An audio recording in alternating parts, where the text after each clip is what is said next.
Bienvenue au podcast Astro, Mindset et Développement personnel. Je m'appelle Ambre, fondatrice de Inte-Ipso, et mon but est qu'ensemble on apprenne à se développer, à mieux se connaître soi-même, puis à prendre le contrôle du meilleur atout pour nous aider à améliorer notre vie. Vous l'avez deviné, notre mindset. Donc maintenant, laissez-moi vous montrer que toutes les réponses à vos questions existent déjà Inte-Ipso à l'intérieur de vous. Hello guys! Donc cette semaine, on va continuer un petit peu notre discussion de la semaine dernière où est-ce qu'on a parlé de synastrie, on a parlé de thèmes composites. J'aimerais ça approfondir un petit peu plus, ok? Donc ça va pas être structuré nécessairement, ça va pas être d'une façon organisée en mode je vais vous décrire chaque placement du thème composite, des trucs comme ça. C'est pas ça la vibe. On va jaser, mais on va jaser un peu plus en profondeur, peut-être du thème composite, des exemples que j'ai en tête, etc. Donc, pour se rappeler un peu de la synastrie, c'était une comparaison des deux thèmes astrologiques entre deux personnes et pour voir leur dynamique, leurs interactions vont ressembler à quoi, ok? Est-ce que ces personnes-là s'encouragent? Est-ce que ces personnes-là se frustrent? Est-ce que ces personnes-là se sentent confortables ensemble? Est-ce que ces personnes-là se rassurent? Peu importe. On peut voir, entre autres, la nature, la base des interactions à partir de la synastrie, ok? De la comparaison entre les deux thèmes. Donc, on va voir les planètes personnelles de quelqu'un aspectent de quelle façon les planètes personnelles de l'autre personne pour voir c'est quoi la dynamique qui ressort. Et il faut, encore une fois, se rappeler qu'il y a du positif et il y a du négatif dans chacun des aspects, là. Ça veut pas dire que vous avez plein de trigones, plein de sextiles, que ça va être juste parfait. Puis ça veut pas dire que si vous avez des carrés, des oppositions, qu'il va avoir comme des problèmes, des challenges nécessairement, OK? C'est le libre arbitre avant tout qui détermine tout ça. Mais reste qu'il y a certains exemples que j'ai en tête de personnes que j'ai observées, de couples que j'ai eu en face de moi, même en tant qu'astrologue, en tant que client, eux qui étaient face à moi. J'ai pu voir leur dynamique, ils m'ont expliqué un peu leur background et tout. C'est vraiment le fun de mettre des mots concrets, des exemples concrets de situations sur des placements astrologiques. Fait qu'on va approfondir ça tout de suite ensemble. Alors, une des choses, c'est que lorsque Uranus ressort dans une synastrie ou dans un thème composite, ok, Uranus, si vous le savez pas, c'est la planète de la différence, du côté unique, de la spontanéité, parfois c'est erratique, on s'y attend pas, c'est un peu imprévu, c'est de l'indépendance, ça peut être plein de choses, Uranus, ok, mais lorsqu'on voit ça dans une synastrie fortement, donc s'il y a des aspects précis à ça, ou même dans le thème composite, si je sais pas, le soleil est en carré à Uranus, des trucs comme ça va être des couples non conventionnels en général, ok? Ça peut être des couples avec une différence d'âge prononcée. Ça peut être des couples qui sont vraiment comme dans deux métiers super différents qu'on s'y attend pas. Ça peut être des couples que je sais pas, la personne, elle était hétérosexuelle au début, puis là, elle est tombée homosexuelle, exemple, tu sais, peu importe c'est quoi, mais on peut voir des couples qui sortent du lot un peu. C'est pas des couples réguliers, c'est des couples qu'on va soit remarquer ou qui, tu sais, ça fait moins de sens dans notre tête qu'ils soient ensemble, mais comme ah ouais, ok, c'est surprenant. Ça va être du non-conventionnel dans le fond, ok? Puis c'est pas obligé d'être négatif, au contraire, souvent ça va être positif. Il y a quelque chose de nouveau, il y a du pep là-dedans. Ou ça se peut aussi que les gens se rencontrent d'une façon vraiment imprévue sur un coup de tête, que ce soit comme quelque chose de vraiment spontané aussi, ok? Donc c'est quand même intéressant de regarder où est-ce que Uranus se trouve dans notre thème composite, entre autres, à savoir si ça aspecte comme une planète personnelle du couple. Parce que je l'ai vu pour moi, puis je l'ai vu pour mes clients aussi que j'ai rencontrés. Les exemples que je vous ai donnés, c'est littéralement des exemples qui sont ressortis d'analyses de personnes que j'ai vues et personnelles aussi, mais reste que c'est intéressant, ok? Quand Uranus est là, souvent, il y a un petit côté non conventionnel à l'union.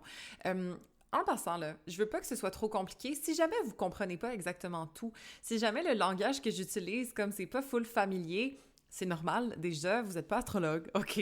Dans la majorité des cas, sûrement qu'il y en a des astrologues qui m'écoutent, mais ce que je veux dire, c'est que c'est le bon moment de se familiariser avec les termes. C'est comme ça qu'on apprend l'astrologie doucement. C'est juste en entendant certaines choses qui, au début, font pas nécessairement totalement de sens, mais au final, ça finit par se placer dans notre tête. Donc, n'hésitez pas. Même si vous voulez pas analyser votre thème composite ou même si la synastrie, je sais pas, c'est trop complexe ou peu importe, malgré tout, d'écouter le podcast et de se familiariser avec les termes, on va doucement devenir plus agile dans le sujet de l'astrologie, d'accord? Donc, ça peut quand même aider, même si vous comprenez pas tout de A à Z, ok? Je dis ça au cas où parce que J'ai l'impression que si moi j'écoutais ça il y a genre 4 ans, je serais comme I don't get it. Mais c'est bon signe, OK? Le plus qu'on se familiarise avec des termes qui sont pas nécessairement communs ou qu'on se familiarise avec le jargon, le langage du sujet qui nous intéresse, entre autres l'astrologie ici, ben on va devenir de plus en plus fluent. OK, fluide dans cette langue qui est l'astro, parce qu'au final, apprendre l'astrologie, selon moi, c'est comme apprendre une nouvelle langue. Donc, de se familiariser avec ça, ça peut aider. C'était un petit FYI, là, mais voilà. Alors, autre chose. Puis ça va être bon signe pour toutes les personnes qui ont Vénus carré Neptune dans leur thème ou Vénus conjoint Neptune ou Vénus opposé Neptune dans leur thème astral personnel. Je vous jure que les unions qui durent très longtemps en général, comme des vingtaines d'années, là, j'ai une cliente qui ça faisait 28 ans, je connais un couple que ça fait 21 ans qu'ils sont ensemble, souvent, il y a un aspect de Vénus-Neptune dans le thème, soit du couple ou dans le thème des personnes individuelles, OK? Parce que souvent, si c'est dans le thème composite, ça va se retrouver aussi dans le thème des personnes individuelles parce que le thème composite, c'est la moyenne des deux, right? Donc, les gens qui ont Vénus carré Neptune, de base, personnellement, ils vont être des personnes dévotionnelles, qui ont tendance à s'oublier pour l'autre, qui sont très fusionnels avec leur partenaire, qui, voilà, oublient leur individualité par moment, qui favorisent l'union, le couple, la dévotion à l'autre, etc. Lorsque ces personnes-là se retrouvent face à quelqu'un de plus égoïste ou de plus individualiste, c'est un petit peu difficile. Nécessairement, c'est eux qui vont être au détriment de cette union-là parce que ça va être une personne dévotionnelle face à un égoïste. Genre, c'est sûr que c'est la personne dévotionnelle qui va être pénalisée, si on peut dire. Mais rassurez-vous pour les personnes dévotionnelles que lorsque vous rencontrez quelqu'un d'autre qui est aussi dévotionnel, qui est aussi dans le même genre de vibe que vous, c'est les unions qui fonctionnent le plus longtemps de ce que j'ai constaté, OK? Ou du moins, j'ai eu des couples que ça fait des vingtaines d'années qui sont ensemble, encore une fois, qui ont ces placements-là. Pourquoi? Parce que ces couples-là, c'est chaque individu va mettre l'autre en premier avant lui. Est-ce que c'est sain? Non, OK, on est censé s'aimer nous avant, etc. Mais personnellement, puis je suis très biaisée parce que j'ai Vénus en carré Neptune personnellement, je trouve que si une personne met l'autre avant soi et que l'autre personne met l'autre avant elle, ben là, chaque personne est priorisée. Mais c'est juste que c'est priorisé par l'autre individu, par notre partenaire, OK? Mais ça finit que tout le monde gagne parce que un est dévotionnel envers l'autre et l'autre est dévotionnel envers un. Fait que c'est nice, ça fait une union très fusionnelle, très dévotionnelle, très profonde. Donc, c'est cool, OK? Si jamais il y a des aspects de Neptune et Vénus dans votre thème composite ou dans votre thème personnel, trouvez-vous quelqu'un que c'est le cas aussi. Parce que pour vrai, ça aide à la dévotion qu'elle soit canalisée d'une façon constructive. Après, ces couples-là, il faudra quand même faire attention de ne pas se faire des illusions, des faux espoirs, de s'oublier non plus dans cette union-là, parce qu'on peut avoir tendance à faire ça. Mais reste que, selon moi, de ce que j'ai constaté, c'est un placement qui est considéré comme étant négatif en astrologie traditionnelle en passant, parce que ça amène beaucoup de déception, supposément, mais je trouve que lorsque c'est utilisé de la façon positive, ben ça amène énormément de dévotion qui est mutuelle dans ce cas-ci. Fait que pour tous mes syndromes du sauveur, là, pour tous mes sauveurs du zodiaque, je pense que de trouver quelqu'un qui est un peu similaire à vous de cet aspect-là, ça peut être super intéressant et je l'ai vu à multiples reprises fonctionner vraiment dans le long terme. Ensuite, si on regarde Saturne, lorsque Vénus aspecte Saturne ou le Soleil aspecte Saturne, etc., soit dans la synastrie, soit dans le thème composite, peu importe, je trouve souvent que c'est des unions qui vont durer à long terme. Mais ça va être des unions qui vont plus être basées sur un sentiment de responsabilité qu'on a l'un envers l'autre, des obligations en mode « je te dois ça », tu sais, je suis redevable, je vais travailler pour toi, je vais mettre des efforts à notre relation. Souvent, quand on a des placements comme ça en astrologie, on va remarquer ça. D'ailleurs, pour les individus personnels qui ont ça dans leur thème astral individuel, c'est-à-dire Vénus conjoint Saturne, Vénus carré Saturne et tout, ça va être des gens qui travaillent fort pour être aimés. D'ailleurs, je dis souvent à mes clients qui ont ce placement-là que leur travail, c'est d'apprendre à s'aimer et de ne pas penser qu'ils doivent travailler pour être aimés, OK? À se rappeler de cette quote-là pour tous les gens qui ont Vénus conjoint Saturne, Vénus carré Saturne, Vénus en Capricorne, whatever, tout ce qui est aspecté à Saturne ici et Vénus, c'est vraiment la notion de travail, oui, mais à s'aimer et de pas travailler pour être aimé. Parce que souvent, on a été conditionné dans ce sens-là. On a manqué un peu d'amour complètement inconditionnel et donc on pensait qu'on devait travailler pour mériter l'amour de nos parents. On devait rentrer dans les exigences qu'on nous mettait pour qu'on nous aime. C'est souvent le cas, OK? C'est pour ça qu'en couple, on va avoir tendance à reproduire un peu ce pattern-là. On va essayer de plaire à notre partenaire, de vraiment tout faire pour cette personne-là, d'être fiable, de lui rendre des services, etc., pour que cette personne-là nous aime. Parce que si on fait rien, on ne vaut pas assez d'être aimé. Donc, il faut qu'on en fasse beaucoup pour qu'on sente qu'on mérite ce sentiment-là d'amour de l'autre, OK? Donc, ça, c'est deep, là. On peut aller en profondeur dans une ouverture de tête complète ensemble, si jamais ça vous intéresse. Prendre un rendez-vous de 1 heure avec moi pour qu'on regarde ça, votre pattern un peu relationnel. Mais reste que c'est quand même commun dans le thème de beaucoup de personnes. Et lorsque on voit ça dans une union commune, on voit en fait deux gens qui sont prêts à travailler l'un pour l'autre. On voit des gens qui sont prêts à s'investir et mettre des efforts dans leur couple. Par contre, le négatif de ça, c'est que parfois, on a tendance à s'alourdir à cause de la relation, à voir le couple comme un travail. Donc oui, ça peut être constructif, mais ça peut être aussi un peu plus lourd à porter parce que c'est moins léger, c'est moins le fun, c'est moins axé sur le plaisir, c'est plus axé sur nos obligations ensemble. Donc oui, ça peut durer à long terme, ça peut être excellent comme union, beaucoup de fiabilité, beaucoup de responsabilité ensemble, mais ça peut être aussi un petit peu plus lourd pour les deux individus par moment. Mais lorsqu'on a une autre personne qui est autant travaillante que nous en couple, mais c'est le fun parce qu'on sait que les efforts qu'on met, ils sont réciproques. Fait que ça peut quand même très, très bien fonctionner. Ensuite, pourquoi pas, on pourrait aller un petit peu dans les red flags ou comme les placements qui me sèment un peu de doute. Puis quand je dis ça, c'est simplement que ça se peut que cette union-là soit très intense, mais aussi un petit peu, je vais pas dire destructrice, mais comme plus difficile à naviguer. Dans la synastrie, ça va être important de regarder où est-ce que l'élite se trouve dans le thème d'une personne et voir quel genre de planète ça va toucher dans la nôtre. Peut-être que ça va pas faire d'aspect non plus, peut-être que ça va pas toucher à aucune planète, donc encore mieux si c'est le cas. Et aussi Chiron, voir s'il y a pas, exemple, Mars, Pluton ou une grosse planète lourde de l'autre personne en face de nous qui touche notre propre Chiron. Parce qu'on se rappelle que Chiron, c'est la blessure, hein?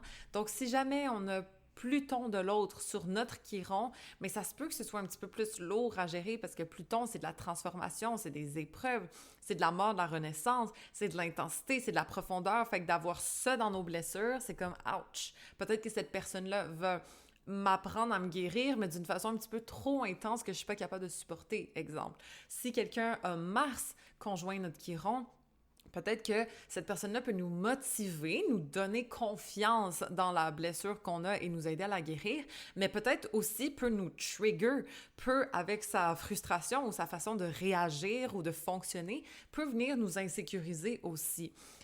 Exemple, si quelqu'un a par contre Vénus conjoint notre Chiron, ben Chiron, on se rappelle, c'est la blessure et Vénus, c'est quoi? C'est l'aimabilité, c'est comment on aime les autres, c'est comment on se lie avec autrui, c'est notre romantisme, comment on aime et on aime être aimé en fait. Lorsqu'on a ça conjoint le Chiron de l'autre, ben on va venir à travers notre amour, guérir la blessure d'autrui, exemple, OK? Donc ça peut être cute. J'aime bien aussi voir Lune conjoint Chiron chez quelqu'un parce qu'on voit que la façon dont cette personne est émotionnellement, sa façon de se réguler émotionnellement, ce qu'elle aime pour se sentir bien et tout, ça va venir guérir une petite insécurité de l'autre. En même temps, peut-être que cette personne-là, comment elle se ressent, ça vient nous trigger, ça vient nous insécuriser parce qu'on est blessé à cet endroit-là, fait qu'on se sent pas nécessairement à l'aise. Mais si cette personne-là est réconfortante, nous rassure, etc., de la façon qu'elle le fait grâce à sa lune, bien, ça peut littéralement venir nous guérir. Moi, je trouve ça très apaisant lorsque une lune est conjointe Chiron en synastrie. Fait que peu importe c'est quoi le placement, mais s'il y a une conjonction de votre Chiron avec une planète personnelle de l'autre, ça peut être intéressant d'approfondir là-dessus, OK? Allez taper sur Internet, là, je sais pas moi, comme Jupiter, conjoint, Chiron, synastrie, puis vous allez avoir des descriptions pour voir, OK, ça représente quoi? Faites attention à qu'est-ce que vous lisez, parce que des fois, c'est un petit peu trop fataliste, mais reste que C'est intéressant de regarder ça parce que Chiron, encore une fois, c'est notre soft spot en astrologie. C'est où est-ce qu'on peut être un petit peu plus insécure, où est-ce qu'on a besoin d'être guéri ou de se prendre en charge. Donc, lorsque quelqu'un d'autre a un placement là-dedans, ça peut nous aider à nous faire du bien, à nous apaiser, à nous guérir, ou ça peut venir ressortir nos blessures, aller comme taper dans nos petits triggers où est-ce qu'on peut être un peu plus insécure, OK? Donc, dépendamment de la planète, dépendamment aussi de comment la personne décide d'agir avec nous, on s'entend, son libre arbitre, on peut voir si elle va peut-être nous aider à guérir ou peut-être élargir nos plaies, mais c'est souvent écrit là, lorsqu'on a des conjonctions à Chiron dans la synastrie entre deux personnes.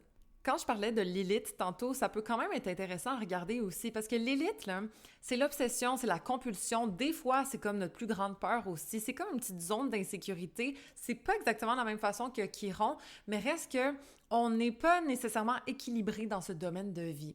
Donc, lorsque quelqu'un a une planète personnelle conjointe notre Lilith, ça se peut qu'on soit freaking obsédé de cette personne-là. Ça se peut que notre vie sexuelle soit vraiment bonne parce que justement, il y a cette intensité. Ça se peut aussi qu'elle se fasse ressortir nos peurs parce qu'on se rappelle que Lilith, c'est je suis comme j'aimerais ça être ça, mais en même temps, je l'ai pas, puis en même temps, ça m'insécurise, mais en même temps, je voudrais. C'est très push and pull, OK, comme énergie.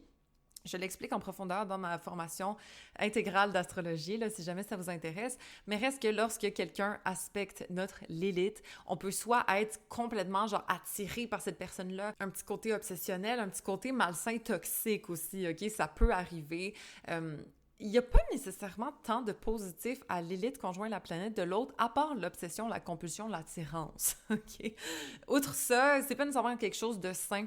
Et dans le côté plus malsain, ça va être quelque chose comme il peut faire ressortir nos insécurités. Ça peut être quelqu'un qui va venir nous trigger d'une façon inconsciente qu'on se rend même pas compte, mais il nous insécurise, OK? Parce que l'élite, c'est un peu notre part d'ombre. C'est ce qu'on ne voit pas. C'est comme ce qu'on a dans notre angle mort. Une insécurité qui traîne, qu'on n'a pas nécessairement trop touché dans notre vie. Donc, lorsqu'on prend connaissance de ça en passant, on est capable de mieux se gérer. On est capable de rationaliser nos insécurités. Mais si jamais quelqu'un aspecte ça dans notre thème, ça se peut que ça nous trigger un peu plus. Ce n'est pas que négatif du tout. Dans le positif, ça va être un peu obsessionnel, un petit peu intense et tout, mais reste que faut faire attention où est-ce que l'élite se trouve. Après, là, ça veut pas dire que si jamais, je sais pas, vous avez l'élite en taureau, puis votre chum, son soleil en taureau, ça va être comme bad. Là, au contraire, ça se peut que ce soit très même genre hot. Mais c'est quand même l'énergie intense, OK? C'est pas nécessairement des unions qui vont être full harmonieuses, full douces, full tranquilles. C'est comme, ça se peut que ça brasse un peu, OK? Parce que ça vient trigger notre inconscient, entre autres. Ce n'est pas négatif, ce n'est pas positif, c'est juste quand même intense. Autre chose, c'est lorsque des planètes personnelles de la personne en face de nous aspectent nos nœuds lunaires. Ça, c'est vraiment cool à regarder parce que les nœuds, tu sais, le nœud nord et le nœud sud, ça représente d'où on vient et où est-ce qu'on s'en va. Donc, lorsqu'il y a une planète personnelle de l'autre personne sur un de nos nœuds, soit on la connaît d'une ancienne vie lorsque ça touche au nœud sud, ou soit elle a vraiment une place directrice dans notre propre vie si ça touche à notre nœud nord, dans le sens qu'elle peut nous aider à évoluer. Dépendamment de la planète impliquée, ça se peut que ce soit d'une certaine façon ou d'une autre, exemple dans la douleur ou dans l'amour, peu importe, mais cette personne-là, elle n'est pas là pour rien dans notre vie, OK? Même si c'est un court passage, même si c'est quelques mois, si les nœuds sont aspectés, s'il y a des conjonctions surtout aux nœuds personnels, c'est très souvent une union qui est comme destinée d'arriver. Est-ce que ça veut dire que c'est destiné de rester? Absolument pas, OK? Ce n'est pas écrit ça. Mais reste que ça se peut qu'on ait une espèce de sentiment de « aïe, comme cette personne-là, je la connais » ou genre, c'est vraiment intense, notre union en mode comme, c'est pas léger, c'est pas genre « ah, je suis pas sûre si ce gars-là m'intéresse », c'est plus, il y a une espèce d'attirance, il y a une espèce de, on se reconnaît comme, puis même si ça touche au nœud nord, hein, puis le nœud nord, c'est où est-ce qu'on est censé s'en aller, mais lorsqu'il y a quelqu'un qui a une planète personnelle sur notre nœud nord, cette personne-là, normalement, peut nous aider à nous améliorer, à nous aligner avec notre mission de vie, à progresser, à évoluer. D'habitude, OK? Jetez pas des fleurs à vos ex qui avaient genre Vénus sur votre nœud nord, là. C'est normal que vous les avez croisés. Ça se peut que vous ayez été très proche d'eux, mais ça veut pas dire qu'à jamais c'était censé être eux, OK? Parce que j'ai l'idéalisation de genre thème astral, là. Pour vrai, si la personne, ça n'a pas fonctionné, c'est pas pour rien, mes chéris. Donc, si jamais quelqu'un a une planète personnelle sur votre nœud nord, Évidemment, il y a une raison pourquoi vous vous êtes rencontrés. La planète en tant que telle va définir un peu c'est quoi. Si c'est Vénus, ben oui, c'est d'échanger du plaisir ensemble, des interactions, vous lier amoureusement qui peuvent être positifs. Sinon, si c'est Mars, ça peut être la drive de cette personne-là qui peut vous aider à avancer, peut-être même une vie sexuelle qui peut être quand même active. Si c'est, je sais pas moi, Jupiter, c'est peut-être ces philosophies de vie qui vont vous aider à élargir vos horizons, qui vont vous aider à progresser. Si c'est son soleil, c'est la façon dont il est qui peut vous inspirer à devenir meilleur. Si c'est la lune, c'est la façon dont il se ressent qui peut vous aider, vous inspirer à avancer vers votre mission de vie. Peu importe c'est quoi, OK? On peut approfondir ça encore une fois dans un rendez-vous, mais c'est cool de regarder s'il y a une planète personnelle de l'autre qui est aspectée au nœud nord de l'autre aussi. Ce n'est pas obligatoire pour une union qui fonctionne à long terme en passant vraiment pas. Mais souvent, quand c'est le cas, comme... La personne, elle sait, là, c'est genre, aïe, comme j'ai l'impression que je la connais déjà, c'est pas pour rien, check, je sais pas moi... il y a sa lune conjoint, mon nœud sud, fait qu'on avait un sentiment de familiarité ensemble, peut-être même on était dans la même famille avant, peut-être même c'était ma mère dans une ancienne vie, who knows? Là, je dérape puis j'ai rien pour prouver ça non plus, mais souvent, lorsque la lune est en conjonction au nœud sud, on a un petit sentiment de proximité avec cette personne-là, etc. Comme n'importe quelle planète qui touche au nœud sud, on se sent familier avec cette personne-là. C'est pas nécessairement les personnes qui peuvent nous faire progresser le plus, mais on va se sentir vraiment confortable avec eux, OK? Et les personnes qui sont conjoints à notre nœud nord vont nous challenger, vont nous faire progresser et vont nous pousser un petit peu à évoluer. Mais ça peut être dans l'amour, dans le respect aussi, là. C'est pas nécessairement un challenge, une épreuve non plus. Autre chose qui est cool à regarder, c'est Saturne. Où est-ce que Saturne se trouve en synastrie? Des fois, lorsque Saturne est vraiment aspecté dans un thème astral entre deux personnes, je sais pas, il y a une conjonction entre le soleil de quelqu'un et Saturne de l'autre personne. Ouf, ça, c'est des unions karmiques d'habitude. Un peu comme les nœuds sud, nœuds nord en passant, là. Mais des unions karmiques, j'aime moins ce terme parce qu'encore une fois, je veux pas idéaliser les flammes jumelles ou les trucs comme « Oh my God, oui, il fallait qu'on se rencontre pour apprendre des leçons », mais actually, yes, OK? Sûrement que ces personnes-là ont été dans votre vie pour vous apprendre des leçons. Surtout Saturne, comme la personne qui est Saturne et qui touche au soleil de l'autre personne, OK? Et ça peut être vice-versa, mais bien honnêtement, lorsque Saturne est impliqué, ça veut dire qu'on avait des épreuves, des leçons, des efforts à faire avec cette personne-là pour maîtriser X. Que ce soit notre personnalité, le soleil, que ce soit l'amour, Vénus, que ce soit nos façons de penser, Mercure, que ce soit nos façons d'agir, Mars, peu importe, mais lorsque notre Saturne aspecte une planète personnelle de l'autre personne, on est venu ici, entre autres, pour lui apprendre des choses. Ça veut pas nécessairement dire qu'on est juste en relation, genre professeur-étudiant, là, que nous, on a les réponses, la science infuse, puis qu'on enseigne tout à l'autre. C'est plus qu'il y a clairement un apprentissage à faire ensemble. Ça peut être de l'autre, la planète personnelle, face à notre Saturne aussi, OK? On n'est pas juste en mode hiérarchie, c'est moi qui t'apprends des choses parce que mon Saturne est dans ton signe solaire, OK? C'est pas obligé d'être ça, mais reste que il y a clairement une relation ici où est-ce qu'on peut s'en apprendre, OK? Apprendre des choses l'un de l'autre. Peut-être un peu se tomber sur les nerfs parce que c'est lourd, parce qu'on essaye toujours de progresser, puis ça vient avec des efforts et tout, mais au final, ces relations-là vont être constructives. Elles peuvent être un petit peu pesantes, je vais pas mentir, mais elles sont très constructives en général. Sinon, elles vont être constructives pour un moment, pour nous apprendre une leçon et pour qu'on passe à autre chose aussi, hein? Ça n'implique pas nécessairement le long terme, Saturne, mais ça implique un effort, une épreuve, quelque chose de constructif qui nous aide à maîtriser un sujet. Fait que certaines personnes peuvent arriver dans notre vie pour nous apprendre certaines choses. Et en passant, là, j'ai déjà rencontré quelqu'un qui avait Mercure conjoint mon Saturne. Cette personne-là m'a enseigné énormément et pourtant, c'était moi Saturne. OK? Donc, la relation d'apprenti, etc., ça peut vraiment être dans les deux sens. Ce n'est pas simplement Saturne qui enseigne à la planète personnelle. Je sais pas si ça fait du sens, mais juste comme, voilà. Ensuite, je pense que j'avais déjà mentionné dans un ancien podcast que la lune, c'était tellement important à regarder en couple, surtout en synastrie, pour voir comment on s'accorde émotionnellement. Est-ce que ce dont cette personne-là a besoin, c'est compatible avec mes besoins émotionnels aussi, OK? Donc, il faut juste pas devenir fataliste non plus, parce qu'en fait, j'ai remarqué que lorsqu'on a des lunes différentes, on peut beaucoup s'en apprendre et sortir de la zone de confort de l'autre, en fait, OK? J'ai rencontré rencontré un couple récemment que quelqu'un avait une lune en balance et l'autre avait une lune en capricorne. Et puis, la lune en balance, évidemment, voulait être plus tournée vers le partenariat, être ensemble, faire tout à deux, exemple, tu sais, vraiment être une équipe. Tandis que la lune en capricorne voulait plus son indépendance, faire ses choses dans sa bulle, tu sais, faire ses petites affaires d'une façon indépendante, OK? Être productive, etc. Donc, au départ, c'est pas compatible une lune en balance, une lune en capricorne, OK? Si on regarde ça, là, genre basiquement, parce que la balance et le capricorne, c'est deux signes en carré, OK? C'est deux signes cardinaux qui entreprennent, mais d'une façon différente. Exemple, la balance va entreprendre en se liant à l'autre, en partenariat, exemple. Et le capricorne va entreprendre d'une façon pragmatique, tangible, pas mal seul d'habitude. Donc, là, si on regarde ça, ce n'est pas compatible. Ces personnes-là, ça fait quand même un bout qu'ils sont ensemble et elles fonctionnent très bien parce que l'une et l'autre a inspiré l'une et l'autre à changer un petit peu leur façon de fonctionner, mais sans nécessairement se dénaturer. Donc, la lune en Capricorne a montré à la lune en Balance qu'elle pouvait développer son indépendance elle aussi, faire des choses, travailler sur sa propre vie sans nécessairement dépendre de l'autre. Et la lune en balance a appris à la lune en capricorne de se rapprocher de l'autre. De temps en temps, coopérer, ça amène à un meilleur résultat que si on le fait seul. Donc, c'est cool. Elles peuvent s'en apprendre l'une de l'autre. OK? Ces deux lunes-là.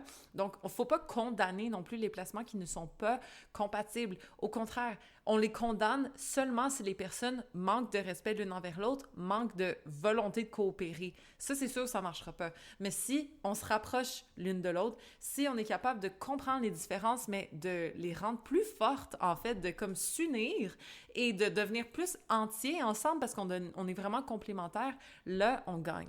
Donc, stressez pas là, si jamais vos lunes sont pas compatibles, si jamais vos soleils sont pas compatibles, vos ascendants sont pas compatibles. Pour vrai, c'est cool quand c'est compatible parce qu'on se comprend, parce qu'on parle le même langage, parce que c'est super comme il y a des affinités qui sont naturelles. Mais par contre, ça n'implique pas nécessairement le succès du couple, d'accord? Donc, d'avoir des placements incompatibles, oui, ça peut apporter des petites frustrations dans le quotidien, mais si jamais on est deux personnes ouvertes l'une à l'autre, on s'aime beaucoup, le respect est là, ben on peut avoir comme ça peut devenir constructif en fait d'être différent. On peut se compléter, on peut les faiblesses de l'un deviennent les forces de l'autre. Puis ça, on voit pas ça dans un thème qui est extrêmement compatible puis que tous les placements sont similaires, OK? Donc il y a vraiment la force et la faiblesse évidemment de chacun. Ce que vous devez regarder là littéralement, c'est si cette personne-là est prête à coopérer avec vous. Si cette personne-là se met à votre place, vous prend en considération dans toutes vos différences. C'est ça l'important. Ce n'est pas d'avoir un thème astral compatible, ce n'est pas d'avoir une super belle synastrie ou genre un super beau composite, whatever. Ça, c'est juste cute. C'est des outils pour analyser l'union, pour aller un peu plus en détail, mais comme c'est pas ça la source, OK? La volonté de coopération, le respect, la prise en considération de l'autre, c'est le plus important et je vais jamais shut up là-dessus. Pour ce qui est du thème composite, si on y revient un petit peu, ça peut être cool de regarder les aspects de Vénus, les aspects de la Lune et les aspects du Soleil, selon moi. Évidemment, tout est à considérer pour vrai, mais j'aime bien regarder les aspects dans le thème composite parce que, en fait, souvent, c'est surtout les placements planétaires en maison qui vont être mis de l'avant dans un thème composite. Donc, de regarder, exemple, le Soleil tombe dans quelle maison, Vénus tombe dans quelle maison, la Lune est dans quelle maison, etc. La seule chose, c'est qu'il faut absolument l'heure de naissance très juste des deux individus. Parfois, c'est un petit peu plus difficile à avoir. Donc, ça enlève un peu de précision. Mais si on regarde les aspects aux planètes, en général, on s'en sort, même si l'heure de naissance est comme pas full exact. OK? C'est pour ça que je valorise un petit peu plus ça que les planètes en maison. Mais reste que, si on a un Vénus qui a beaucoup de carrés, ça se peut que le sentiment d'aimabilité, de respect mutuel, d'amour mutuel soit un petit peu challengé, OK? Ça se peut qu'il y ait certaines épreuves ou certains comme incompréhension, malentendus des fois par rapport à comment comme notre love language, exemple, il peut être un peu différent. Ou peut-être qu'on ne sent pas nécessairement l'amour réciproque de l'autre. Ou peut-être qu'on doit travailler un petit peu plus fort à s'unir. Ça ne garantit pas non plus que ça va foirer là, du tout, OK? Prenez pas ça pour du cash, là. Mais ce que je veux dire, c'est que c'est bien de regarder comment Vénus est aspectée.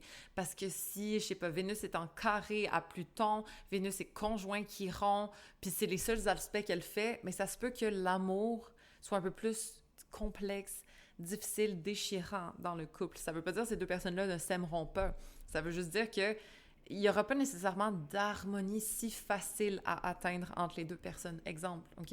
Évidemment, c'est très nuancé, il faut regarder beaucoup plus que juste ça, mais ça peut être intéressant de regarder Vénus pour savoir, OK, est-ce qu'on va bien s'entendre? Est-ce que l'amour, nos love language, comment on s'aime et comment on aime être aimé, ben c'est comme mutuel, genre dans l'union. Mais évidemment, si on regarde le Vénus de chacun dans leur thème personnel, on peut voir beaucoup plus de détails sur leur propre façon d'aimer et d'être aimé personnel. Mais si on regarde le Vénus du couple, on peut voir si les deux vont être capables de faire fonctionner cet amour-là ensemble, oui ou non. OK? Donc là, très généralisé, mais quand même, ça peut nous donner des indications. Ensuite, lorsqu'on regarde la lune du thème composite, on peut voir comment ces personnes-là vont se sentir émotionnellement ensemble. S'il y a des gros aspects de carré, d'opposition et tout, peut-être qu'il va y avoir certains challenges pour que ces deux personnes-là se sentent 100% bien et confortables ensemble. Peut-être que émotionnellement, ce sera pas le plus facile. Ça veut pas dire, encore une fois, que ça ne va pas marcher. Ça veut juste dire que émotionnellement, ça se peut que leur challenge soit là, OK? Ça se peut qu'il y ait un petit peu plus, je sais pas, de chicane si jamais Mars est en carré à la Lune, disons. Ça se peut que peut-être, je sais pas moi, si Pluton est en carré à la Lune, peut-être qu'il y aurait des non-dits. Si Saturne est en carré à la Lune, peut-être qu'on se sent un petit peu coupable d'énoncer nos besoins l'un à l'autre. Fait qu'il faut qu'on travaille sur notre communication à vulgariser, verbaliser nos ressentis, exemple. Peut-être on garde un petit peu plus nos émotions pour nous, même dans le couple. Donc, c'est cool parce qu'on peut voir où est-ce qu'on peut travailler ensemble. OK, pour se sentir mieux émotionnellement, vu qu'on a Saturne en carré à notre lune, on va faire l'effort de ne pas se sentir coupable de dire à l'autre comment on se sent. Exemple, de ne pas se garder trop de réserve là-dessus. Ça peut être nice de regarder les aspects du thème composite pour ça, justement. Et si jamais, ben, la lune, elle est super bien aspectée, je sais pas, elle est en trigone à Vénus, elle est en sextile à Jupiter, bon, mais peut-être qu'on se sent facilement compris. Peut-être qu'il y a justement cette compréhension, cette empathie-là mutuelle, etc. Parce que la lune se sent bien en couple. Okay? Là, dans le thème composite, la lune, elle est bien aspectée. Encore une fois, ça ne garantit pas qu'on va tout le temps être bien émotionnellement ensemble. Ça garantit juste qu'on n'aura peut-être pas de challenge émotionnel, peut-être que le challenge va être ailleurs. Exemple, il faudra regarder les autres planètes, les autres aspects du thème composite. Et le soleil, les aspects au soleil vont nous montrer l'identité du couple, ce dont ils ont besoin pour se sentir accomplis, comme qui ils sont, OK? Donc, si, je sais pas, justement, c'est en carré à Uranus, des fois, ce qu'ils sont, on s'y attend pas, ça sort du lot, exemple, OK? Si le soleil est en trigone à Jupiter, ben peut-être qu'on se sent optimiste ensemble, peut-être qu'on aime se découvrir, élargir nos perspectives, apprendre des nouvelles choses ensemble. Si c'est, je sais pas moi, le soleil est en conjonction à Pluton, peut-être qu'on est vraiment un couple de personnes intenses, on est un petit peu obsessionnel, on est vraiment profond. Peut-être qu'il y a un petit côté toxique aussi à la relation, du contrôle, des problèmes de jalousie, etc. Mais ça, c'est quand on va à l'extrême négatif. Puis l'extrême positif, ben ce serait, oui, on est très profond l'un avec l'autre. On est des gens qui aiment la psychologie, la profondeur, notre sexualité est peut-être prononcée, etc. Donc moi, je trouve que c'est important de regarder surtout les aspects au Soleil, à la Lune, à Vénus composite, OK? Et aussi à Mercure, si on veut voir un peu la communication, elle est comment. Tu sais, des fois, si justement on a, je sais pas moi, Mercure en carré à Saturne, ben s'exprimer, peut-être qu'on se restreint un petit peu dans le couple. Si on a Mercure conjoint Jupiter, ben ça se peut qu'on ait vraiment une bonne communication, qu'on parle de sujets qui étendent notre esprit, qu'on ouvre nos perspectives ensemble, etc. Si on a Mars conjoint Mercure, ça se peut qu'il y ait un petit peu de chicane peut-être, mais en même temps, on se motive, puis en même temps, peut-être que les deux, on est caractériels, puis on s'exprime d'une façon un peu brusque, mais d'une autre façon, on peut aussi s'encourager l'un l'autre, genre. Donc, des fois, c'est cool d'approfondir, OK? Allez faire vos petites recherches au besoin. Si jamais ça vous intéresse, cliquez sur calculateur de thème composite, entrez les informations de naissance avec l'heure de naissance, c'est super important, de la personne qui vous intéresse. C'est nice. On peut regarder ça ensemble aussi, des fois dans un rendez-vous de 1 heure. C'est sûr que passer 1 heure sur le composite, c'est pas quelque chose que je fais. D'habitude, on fait une analyse de synastrie, le composite, puis on regarde aussi chaque personne individuelle parce que c'est bon de décortiquer aussi les individus en tant que personne, puis pas juste regarder le couple non plus. Mais bon, en espérant que cet épisode-là, vous l'avez aimé, si jamais c'est le cas, s'il vous plaît, pouvez-vous me mettre 5 stars sur Spotify ou Apple Podcast? C'est toujours cool, ça aide beaucoup le podcast à se faire connaître. Comme là, il y a plusieurs personnes qui me disent que vous venez de mon podcast seulement, vous m'avez pas connu sur les réseaux avant. Fait que ça, c'est cool. Ça m'encourage de voir que le podcast, il commence doucement à se faire connaître un peu plus que d'habitude. C'est grâce, entre autres, à vos likes. Donc, merci beaucoup pour ceux qui ont déjà fait un rating. J'apprécie énormément. Et puis, rappelez-vous que toutes les réponses existent déjà in Dave So. On se voit la semaine prochaine.